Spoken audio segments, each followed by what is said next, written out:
Hi, this is Josh with GearWire.com. I'm here at Rhodes with Jim Williams, and we're looking at the Mark 7s, which are the first new Rhodes products in decades.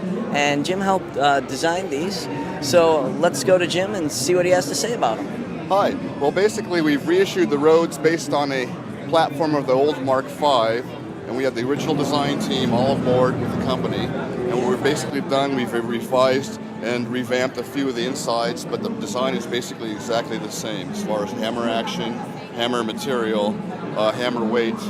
But we're tightening up tolerances because we have now computer control machinery and so forth, so the evenness is much better than it used to be, and so forth, and the wood selection is better for the hammers, and the balance and the weight between each one is much more matched.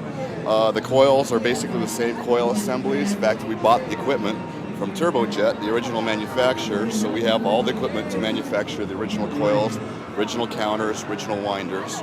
And also we have the original source for all the metal work and the metal tie-in assemblies.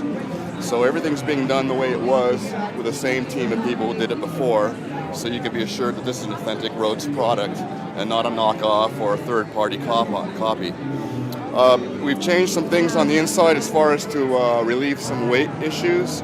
The case is now fiberglass, and it's available with either a clear cover top, which is gloss, very elegant looking, nice for the living room, holds up pretty well, a little buff. If you get a scratch, it comes right back, so it's pretty rugged. And then for road uses and so forth, we have what we call our soft touch finish over here, which is basically a rubber material similar to old Tolex, which is actually applied via spray rather than cover. And it's very rugged and tough, holds up well, cleans well, and it's resistant to scuffing like the Tolex used to be. The weight's been relieved quite a bit. We were up basically around 125 pounds for a 73 with plywood, a Mark II version active. We're down to basically a pound a key in design of this piano now. So we've got the size and the weight down a little bit on the old version. I have a new version that we didn't bring today, a 61 key we had here last year. So if someone wants a smaller packaged unit, we have that available. It's in the synthesizer 61 key type arrangement.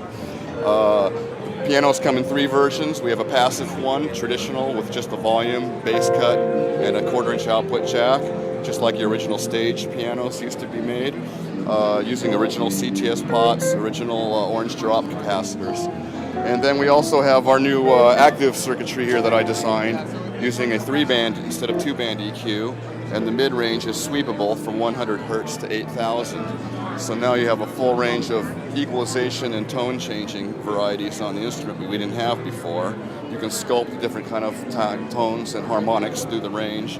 And what I like about it is you can EQ and emulate old Mark I sounds out of this basically a brighter sounding piano, and also have the option of when you boost the highs in certain ranges, you get the hard hammer sound that Stevie Wonder's known for, without having to modify the hammer tips, which I had to do on those pianos. So this way you have the range of going from an old sound to a new modern DX70 kind of sound just by turning a couple of knobs instead of having a new piano or 2 pianos at your disposal to have the variety.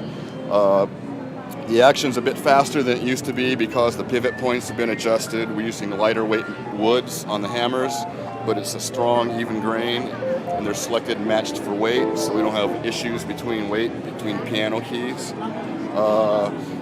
We have also on the preamp coming out, we have unbalanced out in stereo. We have balanced outs in stereo. We have the insert loop, traditional, which used to be known as the accessory loop.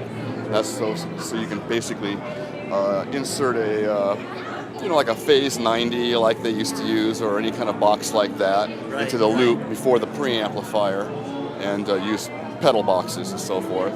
And it also gives you the option of taking the signal from the harp directly out. You can plug that right into a DI, and it doesn't interrupt the signal flow to the rest of the piano for on stage if you don't want to use the balanced outputs that are on board. And it also allows you to take that signal out and run that through external amplifier, plug it into a twin reverb for an older sound for recording, run it through an external preamp if you want to get a particular tone, distortion, effect, or something, and you can still run the piano for a monitor. Or if you break the loop coming in, it breaks the feed, and therefore it's an actual insert loop at that point. So then you can wrap around things. Or if you want to plug something externally into the piano, you can also do that. So it gives you all those capabilities.